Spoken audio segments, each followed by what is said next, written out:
Okay, in this video, we're going to cover is how to import a CSV or a comma separated value file into the Dart application. We're going to use two ways of, or two methods of bringing in the file. The first one is going to be using the simple Latin long importer, and then the second one will be the FreeForm importer.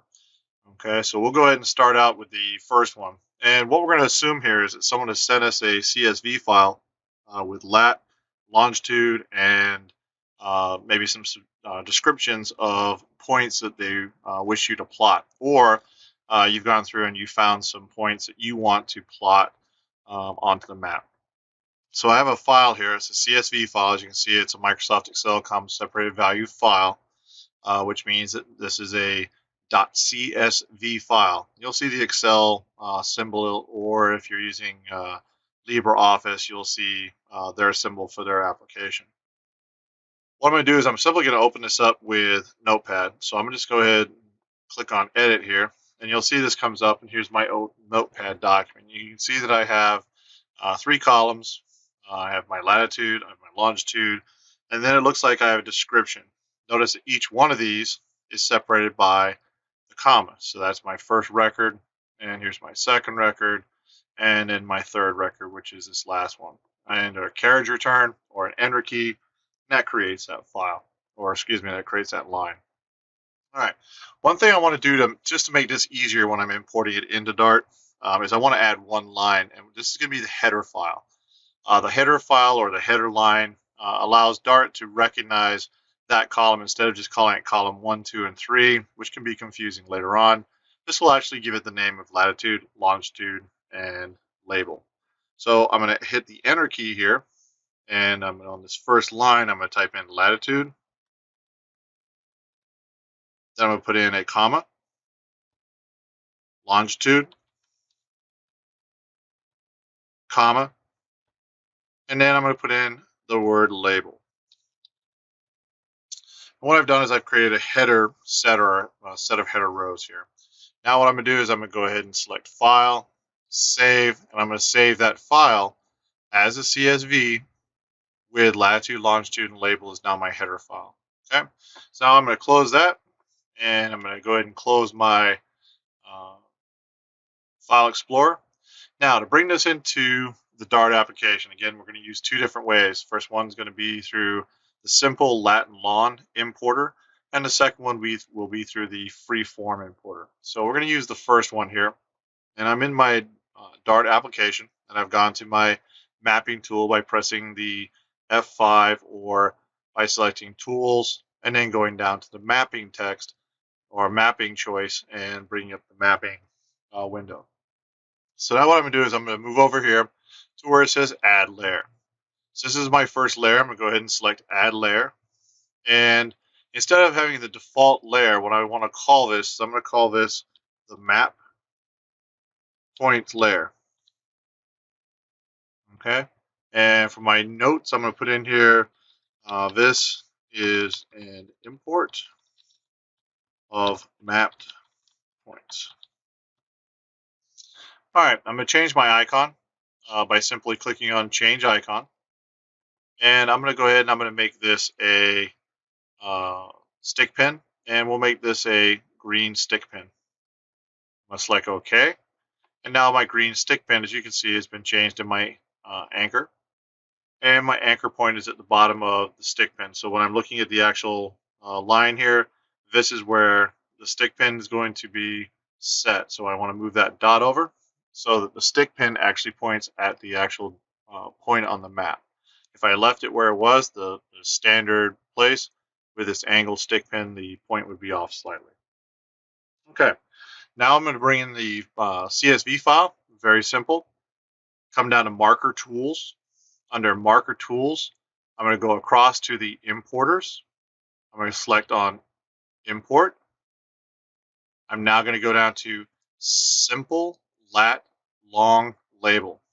Go ahead and select that option. When that comes up, I'm going to go ahead now and choose the file that I was just working on, which is in my, or on my thumb drive. Here's my mappoints.csv file. And make sure I've got the right one here. So I'm going to go out to my USB drive, and I'm just going to go ahead and burrow down to it. And again, there's my file. I'm going to select open. Now, once I select open, notice that I now have latitude, longitude label, and I have columns that have come in. I have 3 columns, and it's already populated. So what I want to do now is I want to make sure I check this first row header. When I do that, it changes this row up here. Instead of it being another one of the columns, and we got A, B, and C, it now makes that the identifier for that row. Where this becomes useful to you is in our next step. Because now what we're going to do is we're going to match the latitude to the latitude column, the longitude to the longitude column, and the label to the label column. Now, if I hadn't chose the first row header, those would not be there. I would have A, B, and C, or 1, 2, and 3, depending on the type of spreadsheet you have, or CSV file that you have. Okay, so now that I have brought this in, I can see there is data. Everything looks like it's coming in correctly. I'm going to simply select process. When I hit process, you'll notice that a black dot appeared on my map. You'll also notice that on the right hand side here, I now have a list of longitude and latitudes. At this point, if I'm happy with kind of where it looks like it's going to show up, and if it looks like I've got the correct longitude and latitudes in here, I'm going to go ahead and select done. Now, if you forget to put in the negative sign, you're going to end up over by probably around South Africa or somewhere down in the Indian Ocean, because that's going to put you on the bottom half of the Earth. You need to have that negative in on the longitude side if you're mapping something in the United States. All right, now I'm going to hit done. And notice that my icon changes from that black to now this green thumbtack. I'm now going to right click on the map itself, and I'm going to simply go down to show all points. Okay, so I right clicked on the map. Now I'm going to hit show all points. By clicking show all points, that will burrow down to the location on the map where my points have been plotted, and you can see the plotting for whatever it is that I'm trying to show. This may be photos, this may be some other type of data, but these are all manual plots that we have now put in here. So somewhere in the town of Amherst, somebody has a need for these points and has plotted these points onto the map. Okay, so that was using the simple long and lat importer, and that is one of the simpler ways of bringing a comma separated value file into Dart.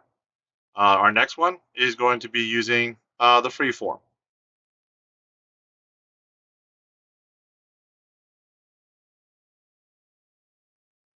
Okay, I've gone ahead and reset my map, and what I want to do is I want to use a FreeForm importer this time to bring the data in instead of using the simple lat long. So this time what I'm going to do is once I've gone to the mapping tool, again going to tools, mapping, I'm going to go to my add layer, click on add layer, and in my add layer I'm going to type in map points. Remember, we're doing map points from a CSV file that someone has sent us, so I'm going to type in the notes, mapping points from CSV. And this time I'm going to make my icons cell phone towers.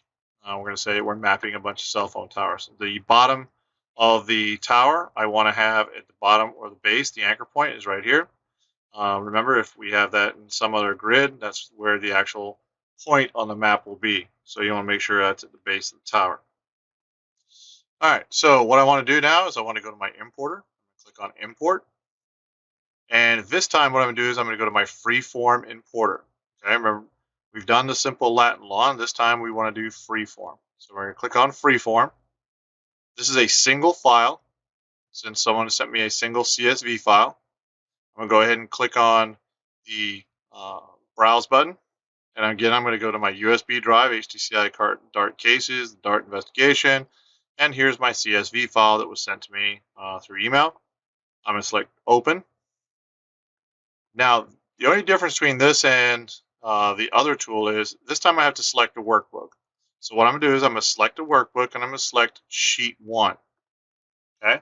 So when I selected sheet 1, it gave me the available fields that were in the CSV file. And I see that I have latitude, longitude, and label. Again, I don't have to check any boxes saying use first header. It automatically looks for a row with label or field labels. Okay, and it gives me these field labels here.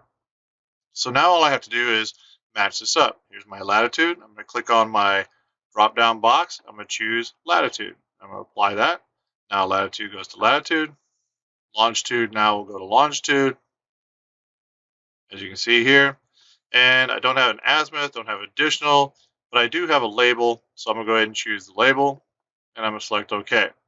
Now, if I had other fields in here, or if I had a couple other things I want to add, let's say an azimuth or maybe the cell phone faces, things such as that, I could add that in there. I'm going to use a standard marker type because I'm bringing in just a single icon or single points instead of bringing in records on top of a point. If I was doing that, I could drop that and I could use the pointing. So if I was trying to show something like the faces of a tower or direction in my points, I could use this marker type down here to change that. But I don't want to do that on this one. I'm just going to keep it really simple. We're going to bring the points in. We're going to use the standard marker type, and we're going to make them all cell phone towers. I'm going to click Apply Mapping. And now you'll see that it's gone out. It's found the records. It's got 1, 2, 3, 4, 5, 6, 7, 8, 9, 10. It's got all of my latitude and longitude in here. And I feel pretty confident this is going to come in correctly. So I'm going to select Save. Okay, once I do that, you'll notice that on the left-hand side here, my marker points are put down. Now, I don't have a tower yet, even though it represents it over here, because these are just temporary marker spots. So I have these black markers. I have my 10 markers. I have one on each one of these points. That's what the count means on the right-hand side here. It means I have 1 point on this, 1 point on the next one, etc. If I had multiple points, it would have a different count. 1, 2, 3, 4, 5, etc. Okay, once I've done that and I'm happy with my placement, I'm now going to select Done. And when I select Done, notice that my towers now up here. I now have cell phone towers plotted on this map, and this map points file has now been plotted in correctly. Remember, the base of this tower is where the actual point is that I'm trying to show. And again, that's where that becomes very important to me. Okay, so this has been the way to bring in the map points from a CSV file that was sent to us through email, or you gathered it out of the metadata of some picture. And we use two different methods to bring this in. We use the simple lat and long tool, and we also use the FreeForm importer. Again, two different methods to bring the data in. Thank you.